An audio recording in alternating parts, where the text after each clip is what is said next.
So I'm first going to start out with some sort of like rules that we like to call for engaging with opposition. And these are more just like guidelines to follow when you are talking to someone who maybe has differing opinions than you.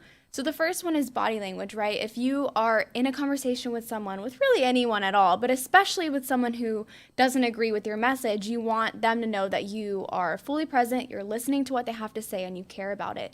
So you don't want to be standing like this when you're in the conversation with them because that looks like you don't really care at all. And it's pretty rude to engage in conversation with anyone like that. So it's probably a good idea to just maintain good posture. You can keep your hands folded in front of you, keep your hands at your side. I know I have a tendency to kind of move around when you're listening to someone and just you want to fidget, but make sure to be intentional about having good posture and eye contact as well. So if you're talking to someone and you want them to feel like you really care about what they have to say, but you're like, yeah, yeah, and you're just kind of looking around and you're looking down and just not really paying attention, then they're immediately going to check out. And once they check out, you just lost your chance to reach that common ground with them, which is our next talking point. So building that common ground. You might hear people on the opposite side say all kinds of crazy things, and I know how tempting it might be to instantly think, oh my gosh, I can't believe they just said that, or what are they thinking? So one really good thing is to try your hardest to build common ground. So they might say, for example, a woman who is living in poverty and finds herself pregnant should be able to get an abortion because it's way too expensive to raise a child in poverty. Well, you might not agree with the abortion part of that, but you can say, I agree with you that raising a child in poverty would be really hard for anyone. However, and then you'd add in your clause. So I agree with you that X, Y, and Z. However, I don't believe that ending that child's life is the best solution to this problem. So you always want to start there so that they feel like, okay, we're kind of working together to find this common ground, to find what we agree on, rather than saying, you know, if they said that this woman should be able to get an abortion because she lives in poverty, and you say, well, abortion's never the answer. Then, like, what is she supposed to respond to that? She feels like you don't care. She feels attacked, or whoever you're talking to. So you want to make sure that you start with that common ground. And asking clarifying questions. So if they ask you a question and you think you know what they meant, it's always a good idea to say, oh, okay, so when you said that you believe human life begins at the time that fetuses feel pain, did you know that that begins at 20 weeks? Is that what you meant? And they can say, oh, I didn't know that. That's not really what I meant. And so then you can make sure that you're on the same page when you continue on that conversation. So sometimes they might say something very vague, or you might have missed a part of the sentence. So it's always a good idea to just ask by saying, you know, this is what I heard you say. Is this what you meant? Because you don't want to go on a tangent saying your pro-life argument and they're looking at you confused and they're like, wait, that's not what I said. And then you feel kind of silly and you're like, I'm sorry, I wasn't really listening. So it's always good to just take a second and reiterate it back to them, and that's how they know that you're actively listening. And then the last point is sending I versus you messages, which is a good idea whether you're talking to your spouse, your parents, your best friend, your coworker, just sending messages that are more I-centered than you-centered. So instead of saying you don't value human life or your argument doesn't make any sense, saying, I feel I'm having a hard time understanding your argument. And so asking them to repeat it. So rather than going for the defensive, you're giving them the benefit of the doubt and you're saying, hey, this is what I feel like. And so they can't really disagree with you when you make I statements because you're talking about yourself. So we're going to keep those in mind for the end portion of this presentation. When we do dialogue practice, we'll come back to this slide and we'll have it up on the screen for y'all to look back on and remember these rules for engaging with opposition. And so the common arguments for abortion, these are the ones that we're going to hit on tonight. Of course, there are a million more arguments that you might hear out in the real world when you're dialoguing with people, but these are the most common ones that you're probably going to hear. And so we just want to give you a few talking points for each of those that you can build upon with your own personal stories and personal experiences. So we're going to go through this list more in depth, but for right now, we're going to go over personhood, argument, bodily autonomy, personally pro-life. When you hear someone say, well, I'm personally pro-life, but I wouldn't tell anyone else what to do, how do you respond to that? And the dangers of making abortion illegal, and then what we call the hard cases, aka exceptions, especially in legal terms. You hear people say, well, I think abortion should be legal, illegal except in cases of, and these are typically the ones that you hear, in cases of rape or incest, health of the mother, and fetal abnormalities. And so the format that we're going to follow throughout this presentation is going to be based on these arguments. So you will see kind of a they say, what a pro-choice person might say, and then it'll be followed by a slide that says what we can say, and then another slide that has a few more talking points on that topic. So regarding personhood, you might hear someone say, well, sure, it's a human being, but it's not a person. Well, if they say that, you can ask them, well, how do you define personhood? And that's a good way to just ask a clarifying question. If they say it's a human being, but it's not a person, and you automatically just go at the defensive, they might, you might get lost in the argument. So that's a good example of using a clarifying question. And so some more talking points on this are that their physical remains after an abortion indicate the end not of a potential life, but of an actual life. The sad fact is that in a lot of abortions, when the abortionist is finished and the pieces of the baby remain, they have to put it all back together. They're not putting back a potential heart or a potential skull or a potential leg. That's an actual human being's leg and an actual heart. It's not a potential being. And something that is not human does not become human simply by getting older or bigger. So whatever is human must be human from the beginning. For example, I'm 14 weeks pregnant. This is a human being in my body. It's not some unknown, mysterious organism. It's not a dog. It's not a tree. We know that it's a human being. So being able to relate with them on a science aspect is really important. And once you can be like, I agree with you that it's a human being, however, you can go into the personhood aspect of it from there. The next thing that you might hear people say regarding bodily autonomy is that every woman should have control over her own body, and reproductive freedom is a basic right. You might follow this up by saying, I agree with you that every woman should have control over her own body, because we do agree with that. But as long as her actions do not harm another person, reproducing takes place long before that life was created, so abortion actually has nothing to do with reproductive freedom. As that conversation goes on, you can share some of these points that abortion assures that 750,000 females every single year do not have control over their own bodies. So if someone is really gung-ho about, my body, my choice, well, what about all of those women who aren't getting the same choice? And not all things done with a person's body are right, nor should they be legally protected. So a good example of this is suicide. One could argue that they're doing that with their own body, so why can't that be legally protected? Why not encourage it? Why not even celebrate it in some instances? Because just because they're doing it to themselves doesn't make it right. You wouldn't want to take that life away, right? You would want to address the issues that are making them feel like suicide is the answer. Once you address those issues, usually you can kind of talk them off the ledge, so to speak. It's the same way with abortion. If you can address her issues, maybe the dad left, maybe she has no parental support, maybe she is living in poverty, maybe she's worried about school. When you address those issues, you can kind of talk them off the ledge of abortion. Even pro-choicers must acknowledge that the right to control one's body argument has no validity if the unborn is a human being. And too often, the right to control my life becomes the right to hurt and oppress others for their own advantage. Control over the body can be exercised to prevent pregnancy in the first place, which is kind of what we talked about, reproductive freedom. The reproducing has already happened. And about laws regarding morality. So when someone says, well, I'm personally against abortion, but I'm still pro-choice, we shouldn't have the right to tell other people what to do with their bodies. Or you might hear them say what to do with their life. And you can tell them the truth that the majority of our laws are based around morality. So although you may personally be against murder and animal cruelty, does that mean that you should not have the right to stop someone else from doing that?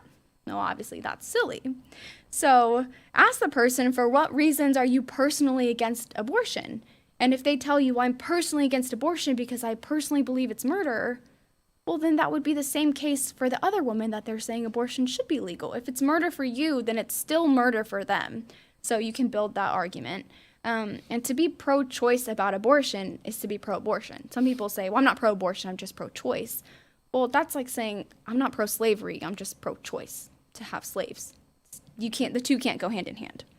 And so the only good reason, we kind of touched on this, for being personally against abortion is a reason that demands we be against other people choosing to have abortions as well. If it would be wrong for me to do something, it therefore would be wrong for someone else to do something as well. So what is legal is not always right. Again, the example of slavery and the Holocaust and so many things, or Japanese internment camps, the list goes on of things that we've done that were legal, but they weren't right. And so when people say, well, abortion is legal and that's just how it is, you just can't accept that. So these are some good talking points to get you through that conversation.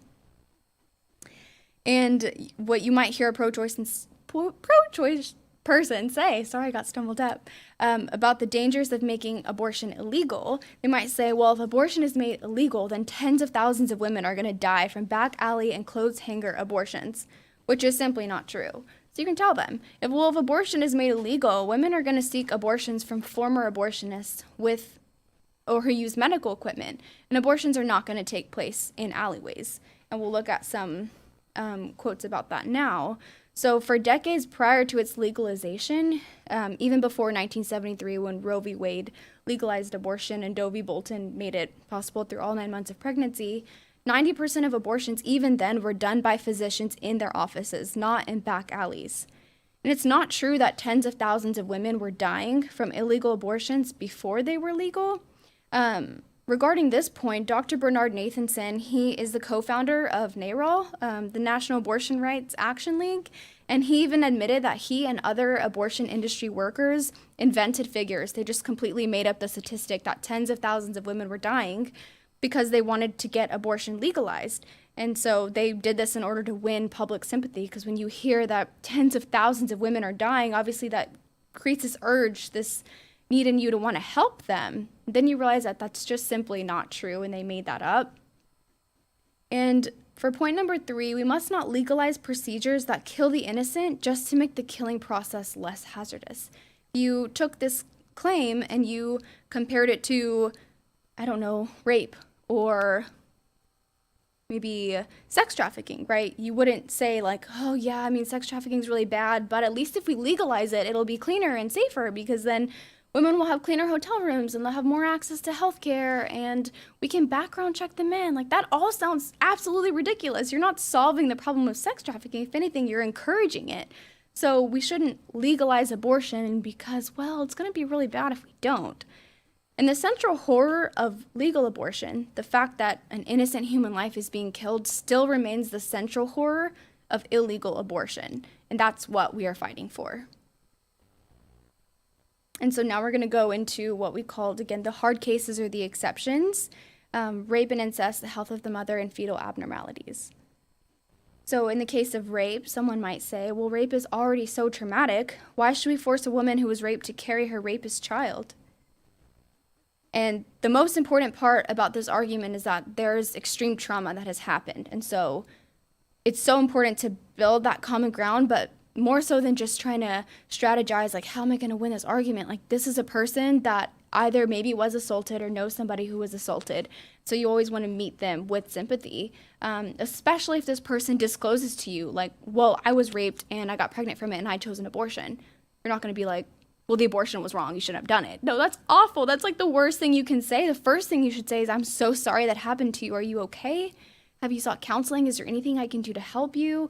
Maybe share some resources with them. At that point, when someone discloses that, winning the argument of abortion or converting them to be pro-life is not what your main goal is right now. It's obviously still a goal, but you need to address her needs first, or you're never going to get her to see that the abortion was wrong. So you can say, I agree with you that rape is extremely tragic and it should never occur. And a woman who was raped needs love and encouragement, and not for her trauma to be coupled with more trauma during an abortion. So again, always acknowledging the tragedy of the rape first, of what happened, and not just this sort of checklist like, okay, well, I said I apologize for what happened, now let's move on to the arguing part. If you don't even get to talking about, fetal development or when a heartbeat starts, that's totally fine, as long as she knows that you care about her and that it's coming from a genuine place. But if y'all got past that point and she wants to continue the conversation, or he wants to continue the conversation, then here's some good talking points regarding this. The Supreme Court has already ruled that the death penalty is cruel and unusual punishment for rapists, and that rapists don't deserve the death penalty. So if our country doesn't even give a rapist the death penalty, why would we give it to an innocent baby that didn't even exist at the time that the crime was committed? They existed after the fact as a result of their father's actions. Why? Like, it doesn't make any sense why they would get the death penalty for that. And an interesting statistic is that rape victims actually choose abortion at half the rate of the average woman facing an unplanned pregnancy. So rape victims are actually choosing life for their children 80% of the time. So 4 out of 5 women who conceive their child out of rape are going to choose life, versus only 1/3 of women who, 1/3 to 50%, about half of women who conceive their child through consensual means. And an important thing to remember in this language, we saw in that argument, that person said, like, don't force her to raise her rapist baby. That's just not true. The majority of rape victims who are choosing to raise their child are doing just that. They're raising their child. They're not raising the rapist child. That's their baby. That's just as much their baby as if that child was conceived in a consensual way. So using language that makes this child seem like an other is just so detrimental when they are just as much human and just as much worthy of love and protection as any other person. Rape victims are 4 times more likely to die within the next year following an abortion. And so they have a higher rate of suicide, murder, drug overdose, alcohol abuse, and the list goes on and on. So we should try and protect women from both the rapist and the abortion. If it's been statistically proven that women who choose abortion after rape are facing all of these other side effects, as if the rape doesn't come with its own trauma and healing that needs to occur, and then you're coupling more trauma on top of that. It's just completely counterintuitive. Not only is it destroying a human life, but it's destroying this woman. If you can avoid that, then why not? And one rape victim from Save the One, she had a quote. She basically said that a baby is not the worst thing that could ever happen to a rape victim, but an abortion is. And she shared that she was raped and she became pregnant as a result, and she chose to get an abortion, and she said that the abortion was way more traumatic for her than the rape actually was. And so, pop quiz, was this child conceived in rape? You can't tell because they're a baby and they look exactly how a preborn baby should. You don't know how they were conceived. You probably can't tell of any disabilities from this. This baby is exactly worthy of everything that you and I and every other maybe able-bodied person or whoever was conceived in a more favorable way is. The fact is that our worth is defined by us being human, by us being children of God, not by how we came into this world. So that's an important thing to remember. And so here are 2 women that I just really admire so much. The woman on the left is Rebecca Kiesling. She, when she was a little bit older, she learned that she was conceived in rape when her mother was really young. She hadn't known that previously. And after learning that fact about herself, her views on, the rape argument for abortion just changed so much, because she's like, wait a minute, these people who are saying, well, what if she was raped? Then she should have an abortion. She realized they're saying that I shouldn't be here. Like, they're saying that somehow I'm less valuable than someone else who wasn't conceived in this way. And so that very much took on a personal meaning for her. And so she founded the organization called Save the One. So she's the president and founder. And there's a lot of women in that organization who either were conceived in rape or had someone very close to them who was raped, or maybe they themselves became pregnant as a result of the rape. And so they all kind of band together to defend innocent human life. And the woman on the right is Jennifer Christie. Jennifer Christie was brutally raped and left for dead in a stairwell while she was on a business trip. And 4 weeks after that assault, she found out that she was pregnant, that she had conceived her son Joshua. And so we are going to watch a little bit of Jennifer Christie's story.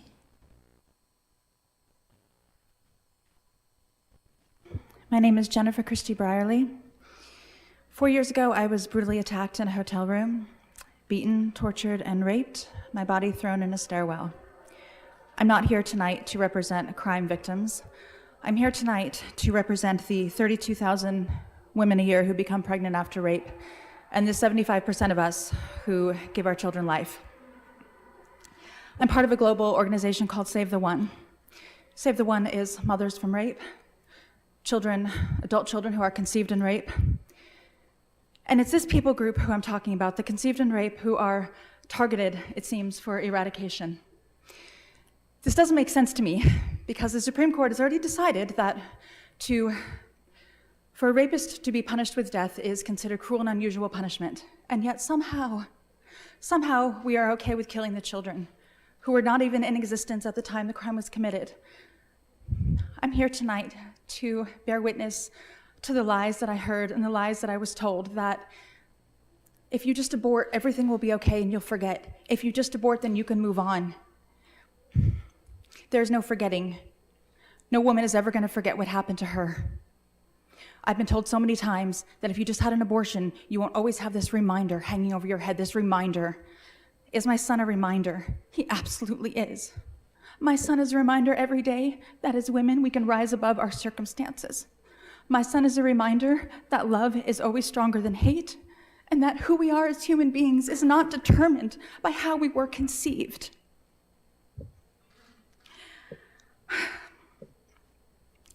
A woman at her most broken needs hope and help and love and people rallying around her. She does not need violence on top of violence, tragedy on top of tragedy. I'm here tonight, one woman, but I speak for most of us when I say, stop calling my son a rapist child. Stop calling him evil seed and child of the devil. He is my son, and he has a right to be here. Do not use me and my rape and my story and the story of all of us mothers from rape who love our children as a banner to hide behind and excuse the genocide of the innocent. We love our children. The first time I saw my son's heartbeat was on an ultrasound. It's the same heartbeat that beats in his 3-year-old body today. He is an exceptional child, but he is not an exception.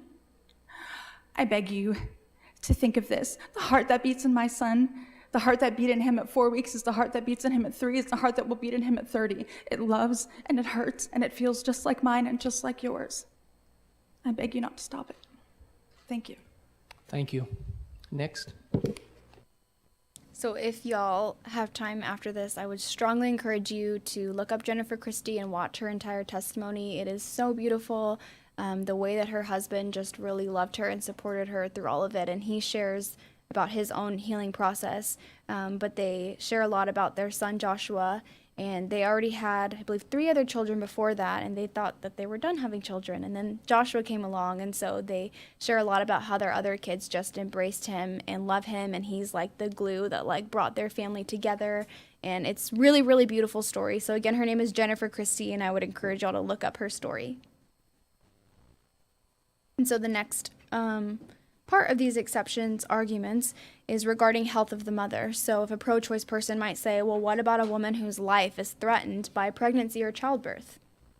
When you can say there's definitely times in which pregnancy endangers the life of the mother, which is true. There are a lot of times in which a woman cannot carry on with the pregnancy.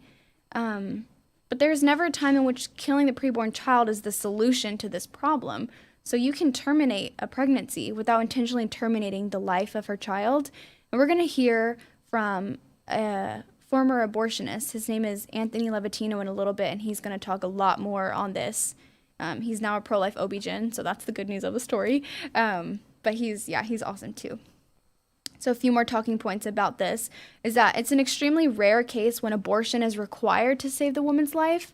So in this case, we would talk about ectopic pregnancies, and we'll get to that in another slide, but that's what this point is referring to. And when 2 lives are threatened and only one can be saved, doctors must always save that life. So say, for example, in the case of ectopic pregnancies, the woman will die if she carries on with that pregnancy, and the baby will die too. So a pro-lifer wouldn't ever say, if that's the case, well, you have to stay pregnant because you can see this baby, so you have to. And if you die, well, so be it. Like, no, that's awful. That's not Christ-like. That's not the truth. And that's not what we would say. So we're going to look over alternative means in that case, but also just in general cases of women who have cancer or toxemia. How do you address that situation while treating her child like a patient the same way that you treat her like a patient? An abortion for the mother's life and abortion for the mother's health are not the same thing. Abortion for a mother's life means she is going to die if you do not give her an abortion. And an abortion is when you intentionally end the life of an innocent human being. So what that translates to is that abortion for the mother's life means she will die if you do not intentionally kill her child. Now, it's very different from abortion for the mother's health, which in Doe v. Bolton was so broadly defined as her financial health, her psychological health, her social health, her familial health, basically any form of health that you can define that as. And Anthony Levatino is a lawyer, and he's going to go into some of those terms and why it's important to recognize the difference between the mother's life and the mother's health and what that actually means. An abortion to save the mother's life was legal before convenience abortion was legalized and would continue to be if abortion were made illegal again. Now, again, it's not considered an abortion if you're not intentionally acting on that preborn child. If your intention was not to harm that child, but that, unfortunately resulted, then that is not an abortion because your intention was not that. The reason it says abortion is because miscarriages are often called abortions as well. There's spontaneous abortion versus induced abortion. The difference is intentionality between the two. And so ectopic pregnancies, I kind of mentioned this. This is typically in a healthy pregnancy. The sperm and egg will fuse, they will travel down the fallopian tube, and they will implant in the uterus as they should. But in an ectopic pregnancy, the sperm and egg fertilize in the fallopian tubes, and instead of traveling out into the uterus, they stay and they implant into the fallopian tubes. Now, in this case, the baby cannot be sustained and the woman will die if that issue is not treated. So the way that we would treat that would be to remove that part of the fallopian tube. Now, at this time, we don't have medical technology to be able to take that zygote and transfer it to another woman's uterus or to transfer it to an artificial womb. We don't have that, unfortunately, right now, but that's not to say that we won't in the future. The difference between removing that part of the fallopian tube is you took that action because you wanted to save her life. You didn't take that action because you wanted to kill the baby. So again, intentionality is really important here. And standard abortion procedures do not work to save the mother. So if a woman is truly in an emergency situation, she goes in the hospital, she's got who knows how long, 2 hours, 5 hours, they don't know to save her life, then an abortion procedure at that stage that takes 3 days, that's not going to save her life. So that's obviously not the answer. And now we're going to hear from Anthony Levatino, who's going to kind of explain all this way better than I could because he is a doctor and a lawyer and he's awesome.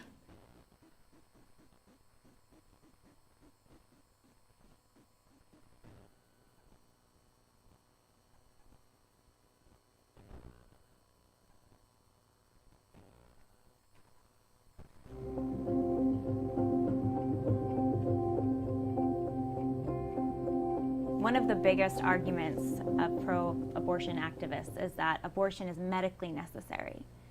What's your position on that?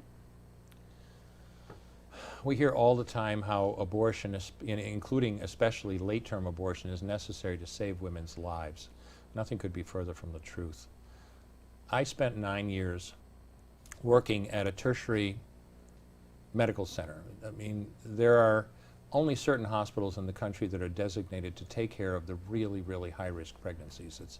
You don't want to duplicate the effort, it's expensive. So these hospitals get referrals from the surrounding area. And Albany Medical Center in Albany, New York, where I worked, was one of them. I was faculty at the hospital for 9 years. And I saw hundreds of cases of really severe pregnancy complications, cancers, heart disease, intractable diabetes out of control, toxemia of pregnancy out of control. And I saved, in those 9 years, I saved hundreds of women from life-threatening pregnancies. And I did that by delivering them, by ending their pregnancy by delivery, either induction of labor or cesarean section. Delivering the baby. Delivering the baby. And I always tell people, in all of those years, the number of babies that I was obligated to deliberately kill in the process was zero, none. And I'll give you an example. The key point about late-term abortion that so many people miss is that it takes days to prepare the cervix. This is not a natural situation by any stretch. If you're going to dilate a cervix sufficiently, that starts off essentially as a pinpoint, large enough to dismember or tear apart a baby this big, that cervix has to be dilated, and that can take anywhere from 24 to 72 hours. And especially when you're talking about later term pregnancies. Most life-threatening situations, the vast, vast majority of life-threatening situations in pregnancy are not going to arise until 24, 25, 26 weeks of pregnancy and higher. And when you're talking about that, you're talking about abortion procedures that take 2 and 3 days to prepare the cervix. And I'll give you a classic example. This is a real case. A lady came to the hospital at 27 weeks of pregnancy with severe toxemia. Her blood pressure, you know, a normal blood pressure is about 120 over 80. Her blood pressure was 220 over 160. Okay, this lady would literally be minutes or hours away from a stroke. What do you do in a situation like that? We stabilized her, brought her back, did a cesarean section, had her delivered within an hour of arriving at the hospital. She and her baby did just fine. Amazing. Now, let's say we wanted to use abortion to save her life, okay? If with that kind of blood pressure and that kind of problem, if we waited 2 to 3 days to get her cervix prepared, she would never make it. She would have been dead. And that's a perfect example. You never need late-term abortion to save a woman's life. If necessary, you accomplish the delivery. Now, did every one of those children make it because they were preterm? No. But they all had a chance, and most of them did make it. What you're saying is so amazing, Dr. Levatino, because a lot of people never hear this. They assume when abortion is brought up that it's necessary to kill that child, sometimes to save the mother's life. But you're saying it may be necessary to deliver the baby, but you never have to purposely go and kill that child. That's exactly what I'm saying. So why is this such a huge argument for pro-abortion advocates to say it's necessary to kill to save the life of the mother? That argument I don't understand. In my experience over almost a decade, I never had to kill deliberately a single child to save a woman's life during pregnancy. There's a wider discussion, though. Politically, always listen very carefully to the words that are being used. You know, we need to pass law X, Y, and Z because it protects women's health. Bill Clinton, I will be happy to sign a ban on partial birth abortion so long as it includes an exception on women's health. Well, what do they mean? Now, I have a law degree, and every lawyer knows that every single word has meaning. And what Roe didn't do was define the word health. Doe versus Bolton did. It says that health, the term health, includes a woman's physical health. Okay, but it didn't say how badly impaired her physical health had to be for it to be a problem. It includes her mental health. Okay, but again, how bad does her mental health has to be? I suppose I can imagine, I never saw one, but I can imagine a case of if the woman's going to have a psychotic break because of her pregnancy, that certainly seems like a severe mental health problem. How about she's under tremendous stress? How about, I just don't think I can cope with this pregnancy? That's mental health too. It includes her economic health. Whoa, how much money do you have to be economically healthy? Not defined. And if that wasn't enough, it includes her social health. What in blazes does that mean? What it means then when a politician says, I would be happy to support your bill so long as it has a health exception, translation, I would be happy to support your bill so long as it contains an exception so big that the bill is of no real practical effect. I can't understand why. So you can see at the top of this video, it says, watch the other videos and learn more at abortionprocedures.com. Dr. Anthony Levatino has made other videos as well describing abortion procedures in the first trimester, second trimester, third trimester. Now, they do show the abortion procedures with animated children for obvious reasons, but they do show the actual instruments that they use, and he shows, maybe using his finger, how the Sofer clamps work and things like that. And so even when you watch that video of animated children being ripped apart, it's so hard to fathom that, wait, this is just the animation? And that video can leave you in tears, and knowing that this is happening to real human beings is like, it's beyond me. And Dr. Anthony Levatino has an amazing pro-life story too of how he converted from being an abortionist. I think he says he committed over 1,500 abortions in his time as a doctor, and he has a beautiful testimony of why he converted and he became pro-life almost instantly. Now this quote I love. It's from Alan Guttmacher, who is a former president of Planned Parenthood, and he himself admits that abortion is unlikely to improve the health of the mother. He says, Today, it is possible for almost any patient to be brought through pregnancy alive, unless she suffers from a fatal disease such as cancer or leukemia. And if so, abortion would be unlikely to prolong, much less save the life of the mother. So even a former president of Planned Parenthood says that abortion in cases of health of the mother serves no real effect. This is the last argument in the exceptions section, and this is what someone might say regarding fetal abnormalities. You might hear a pro-choice person say, well, what about a woman whose unborn baby is diagnosed as deformed or handicapped? And you can reply with, all human beings are valuable and worthy of love and protection, regardless of whether or not they have a disability. So that just shows that you're firm in your beliefs that you want to recognize a disability and how hard that is on a parent who maybe pictured this beautiful, long life for their child and then found everything but that. But the matter of fact is that it's still a human being and it's still worthy of love and protection regardless of that disability.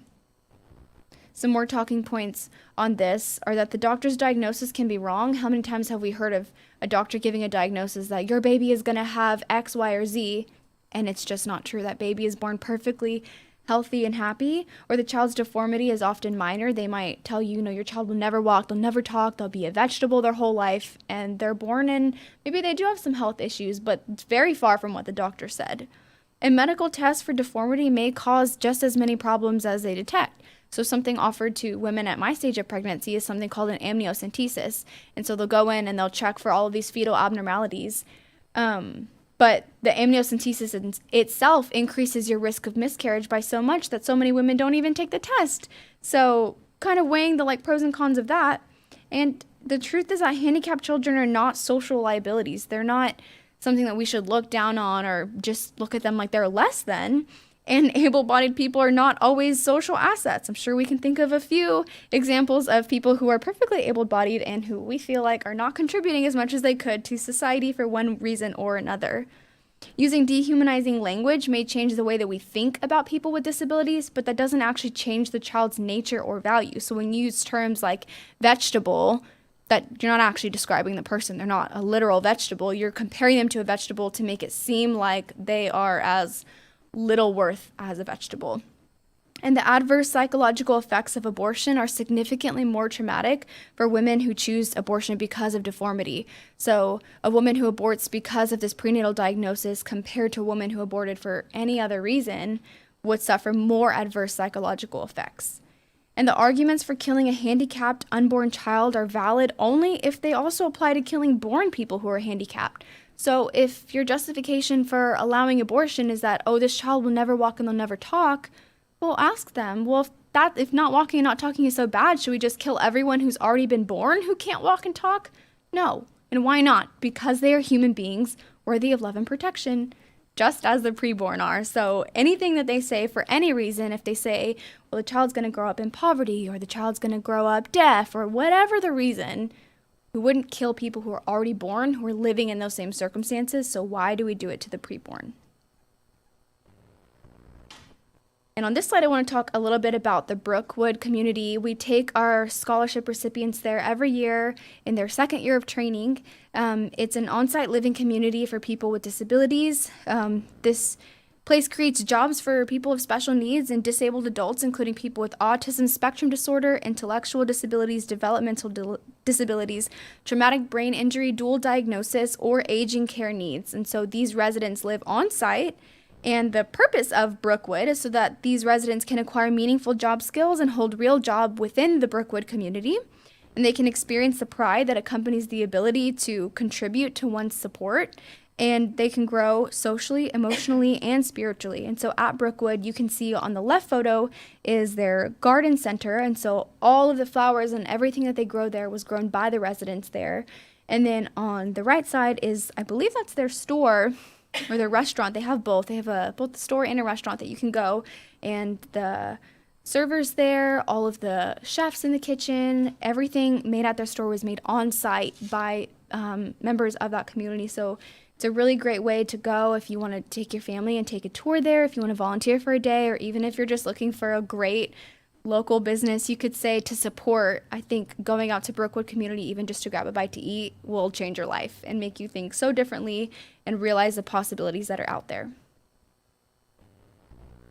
And the last kind of organization I want to talk about is an organization called Able Speaks. It's a story of Kelly and Daniel Crawford, who at 11 weeks pregnant received a fatal diagnosis for their son Abel.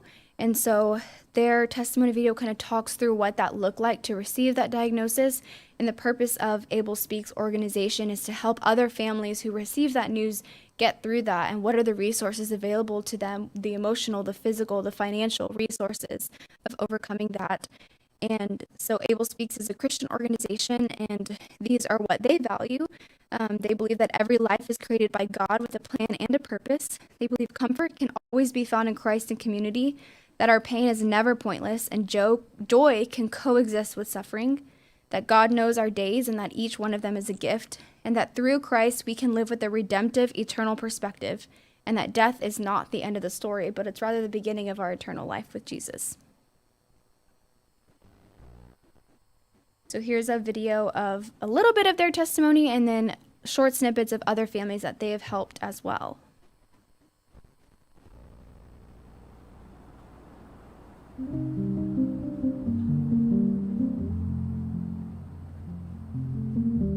At 11 weeks into my first pregnancy, we were told that our son was conceived with an abnormality that was considered incompatible with life.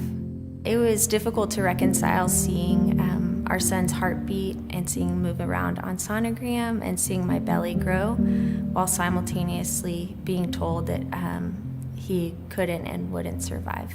We had to come to grips with the reality that if his diagnosis held true, his life would be much shorter than we would have imagined or hoped for. And for any parent, that's a devastating blow.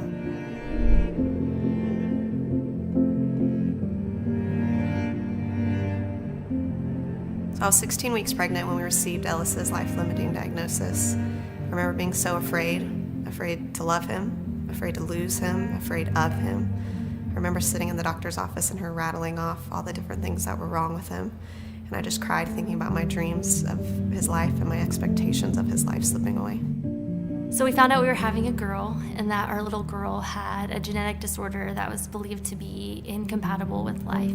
The focus shifted from being excited about finding out the gender to not being worried about that in any way. And we were devastated, and we prayed together, and we cried and tried to figure out what was next, and we tried to figure out words to put together to explain to our friends and our families the information that we had received.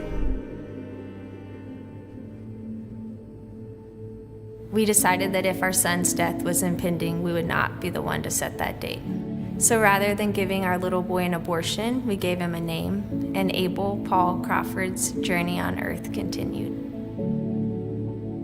There was one night I was looking up things and I came across a blog and I saw Abel's face for the first time.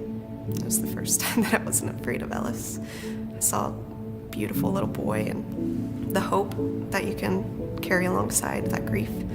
God used his story to give me hope, finally a breath of fresh air. We knew that our Ellis was being knit together perfectly by his creator for a purpose. So we found Able Speaks, and they connected us to another couple who had walked a similar path and provided advice and wisdom and insight on the journey that we were about to embark on. I think we were in some ways surprised to also start to experience joy mixed in with the sadness and the grief. So we chose to name our daughter Elizabeth, and we chose the middle name Joy, and her name fit her perfectly. It was very important to us to find doctors who would support us and value Ellis's life. Able Speaks helped us talk through these difficult decisions we had to make with the hospital to get the support we were looking for. The day of Elizabeth's birth, Able Speaks set us up with a photographer that was able to come and take some pictures of our special day with Elizabeth, a day that we are so grateful for, and we're so thankful for the pictures that we have from that day. We were paired with a birth doula who offered wisdom and advocacy and peace during labor. When we didn't have the words or strength to pray, we knew we were prayed for. Able Speaks loved us and loved Ellis. We keep a lot of our most cherished possessions of Elizabeth in the beautifully engraved keepsake box we received. I couldn't have guessed how much these physical gifts would mean to us during pregnancy, delivery, and after. In some ways, people think it would have been easier to choose the other route. But the truth is that terminating our son's life would not have spared us an ounce of sorrow or loss. It only would have robbed us of the sweet and joyful memories that now forever mark our season with Abel. It's a poem from Leo Tolstoy, and it starts, "People ask, why do children or young people die when they have lived so little? How do you know that they have lived so little? This crude measure of yours is time, but life is not measured in time. While losing Abel was tragic, the real tragedy would have been if we had kept ourselves from truly loving Abel during the time that we did have with him." Hebrews chapter 11, verse 4 says, "Through faith, though he is dead, Abel still speaks." Elizabeth still speaks.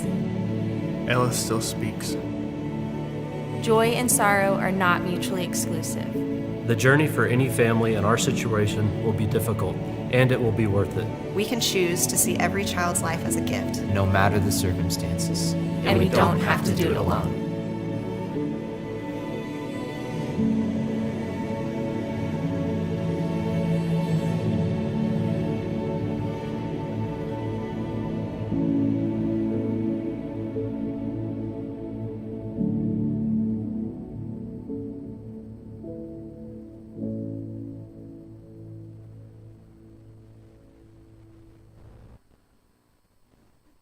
Part of that whole video is that when they say that rather than giving their son an abortion, they gave him a name and they just fully embraced whatever the rest of their pregnancy was going to look like, not even knowing if he was going to make it to term, not knowing if he would survive birth, not knowing how long he would live after, but knowing that God gave us this life for a reason.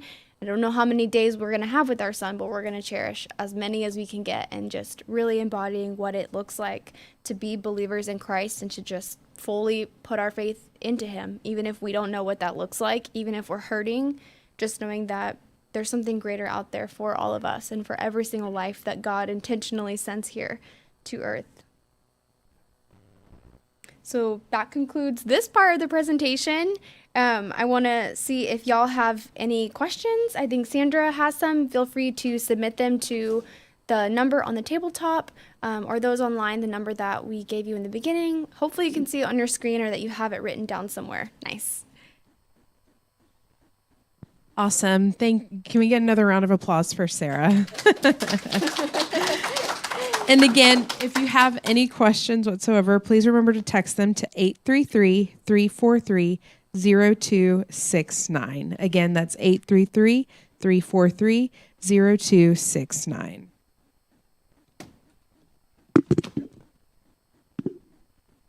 So we do have a few questions for you, Sarah. Our first question is, how do you respond when someone says you're not pro-life unless you adopt all foster children? So I would first answer that question by saying that's completely unrealistic. If you want me, Sarah Doe, to adopt all of the children. Second, start with saying what you do. Like, yeah, we believe all human life is valuable, and the way that we show that is by doing all of these things. So maybe you support your local pregnancy. Maybe you've fostered children. Maybe you've walked with a family through adoption. Maybe you've donated money to an adoption organization. That's like telling someone who's pro-animal rights saying, well, you don't really care about them unless you adopt every dog in every shelter. It's just a silly argument. I feel like it's a scapegoat to try to get out of that. And you can even very respectfully, politely turn the conversation on them and say, hey, I can tell that we really both agree with this issue. I actually want to know what you've done for children in foster care or children who are waiting to be adopted. And likelihood is they're probably going to say nothing. And so that's not your time to whip out your tool belt and be like, well, I've done all of these pro-life things, so that makes me better. But being able to share with them in a really loving way, saying, yeah, I realize you might not even know that pregnancy centers exist, but I volunteer here every week, and this is a great way to get involved, and taking that as an opportunity to lovingly share with them ways that they can get involved and make a difference too, even if you can reason with them and say, hey, I know that we don't agree on abortion, but we do agree that human lives that have been born are valuable. So what can we do together to support those lives? Thank you. What about the argument that the world is already overpopulated, so fewer births are better? Yeah, so this argument's been going around for a really long time, and we're at what, like 7 billion people now? Statistics and studies there's a ton of them out there showing that the world is not overpopulated. The resources are just not being distributed correctly. How many of us drive by mansions every single day? I'm not saying God doesn't want you to own a mansion, but there's food out there. How often do we waste food on our own plates? Do we have 700 articles of clothing in our closets? Do we meet families who have 12-bedroom homes and no children? So it's not that the world is overpopulated, it's that these resources are not being distributed. And I think people aren't finding it in their hearts to give generously, always like the Lord calls us to. So I would encourage people to say, well, rather than killing that child, what can we do to make it so that they can stay? What about the argument that a fetus is a parasite, that even if a fetus is a person, no person is allowed to live off the body of another person without permission? So for the first part of that question, a fetus is not a parasite. If you look up the definition of a parasite, it's when one benefits and one is harmed. That's not what happens in a pregnancy. And of course, there's other criteria for being a parasite, but it doesn't meet any of them at all. So you can just throw that part out the window. And then the second part was, even if a fetus is a person, no person is allowed to live off the body of another person without their permission. I think that the main point in this argument is that they're saying without their permission, and this goes back to reproductive freedom, that 99% of pregnancies, we had the choice whether we wanted to take the chance of getting pregnant or not. And when you have consensual sex, that pregnancy is a possibility. That's a responsibility that you take on when you choose to engage in that action. That's not the responsibility of the child. So saying without permission, it's like, how does that make sense? If that's like eating and saying, well, that food didn't have permission to make me gain weight, clearly that argument doesn't hold up. Doing anything in your body, driving a car and being like, well, I didn't get permission to get in a car accident today. You know that when you engage in that activity, you're assuming the risks that come with it. What about when people say that, what about when they say opposition to abortion is forcing our religion on people? I love this argument because typically it's people who are very anti-religion that are the ones who bring religion into it first. And so I would very politely, well, first, when I start conversations, I like to start from a secular standpoint. Obviously, I believe the Bible. I take it as the whole truth. But if I'm talking with someone who is Muslim or Islam or atheist and they don't take the Bible as truth, then my argument's not going to hold as much weight. So I love starting from a secular standpoint. And if they bring up something like, well, God would have said it was okay, well, then I will say, okay, so since you brought God into this, are you comfortable talking about this from a religious standpoint? And sometimes I'll be having a great conversation and they'll say, well, you're just forcing your religion on people. And I will kindly remind them, I have not brought up God once. You're actually the first person who mentioned religion in this argument.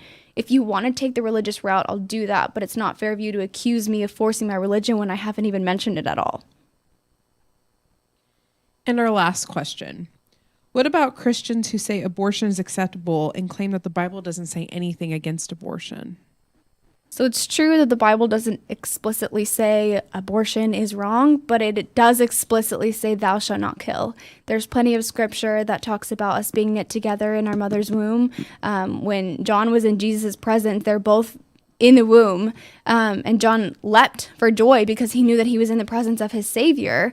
And the fact that God says that he called us by name, that all of our days were ordained for us before one of them even came to be. So pulling up that scripture and saying, I love that you brought that topic up. Can we look at it together? And reading it and saying, well, this is how I interpret it because it explicitly says, thou shalt not kill. And if God is saying we were created in our mother's womb, then obviously life began way before birth. And so I would start there. And then you can obviously go into much deeper theological conversations. Thank you, Sarah. This now concludes and thank you everyone for your questions. We greatly appreciate it. This now concludes the Q&A session. So before we jump into the second part of this, we are going to do a little bit of role playing, correct? Yes. Okay, awesome. So typically if we were role playing, we would both kind of stand. But for the sake of us both having a mic and being able to talk, I'm just going to continue standing here. But ideally, if you were having a conversation with someone, you would not want to have any sort of like obstacle in the way. But we're going to practice this for you just so you can kind of get a feel of how this dialogue goes before we let y'all out into groups to practice on your own. So Sandra and I, we can practice on what we like to do with our college students on campus is they'll set up a table and they'll hold a whiteboard, and if they do this every week, it'll have a different topic. So it might say, should abortion be legal, or does disability justify abortion? And they'll ask people who are walking by, hey, do you have a second to talk about this? Now, of course, not all of you spend time on college campuses, but you can even do this at the dinner table and say, hey, I wonder what your thoughts are on this. Do you think that abortion should be legal in these cases? And just get the conversation going, show some boldness, and y'all can all do it. But we're going to talk about, I guess the topic I'll ask you is, when do you define like a human being? When does humanity begin? Let's see. When does human life begin? I'd say human life begins when you can detect a heartbeat. Okay, so you would say a heartbeat is when that being is now a human being, but before the heartbeat, you would say it's not a human being? Correct. Okay. Do you know when a human heart starts beating? Somewhere in the mid-first trimester? Yeah, you're actually really close. So scientists have learned that the human heart starts beating and is detectable at about 18 days after conception. Oh, wow. That's really early. Does a woman even know that she's pregnant that early? It really just depends. 18 days is it's almost 3 weeks. So with this baby, I found out when I was 3 weeks pregnant, which is really early. Most women find out about 4 to 6 weeks. So the truth is that human heart was already beating long before she knew she was pregnant. 18 days, though, that's not a long enough time for a woman to consider whether or not an abortion is the right choice for her. So I'm thinking maybe also when the baby feels pain. Okay, yeah, no, I love that you brought that up. I definitely agree with you that abortion is not an easy decision to make. It's not a decision that should just be made on a whim. We're talking about a life here, and so you would want women to have time to think about that decision, and hopefully she wouldn't choose that. But you said that you believe now you would move the marker from when a heartbeat is detected to when a baby feels pain in the womb? Correct. Do you know when that occurs? I'd say somewhere closer to the 3rd trimester. Almost. It's at 20 weeks, so it's actually halfway through a pregnancy. And some scientists have actually found that it can occur as early as 17 weeks is when a baby would feel pain. Oh, wow. I didn't know that. And so we can stop there just for the sake of practicing.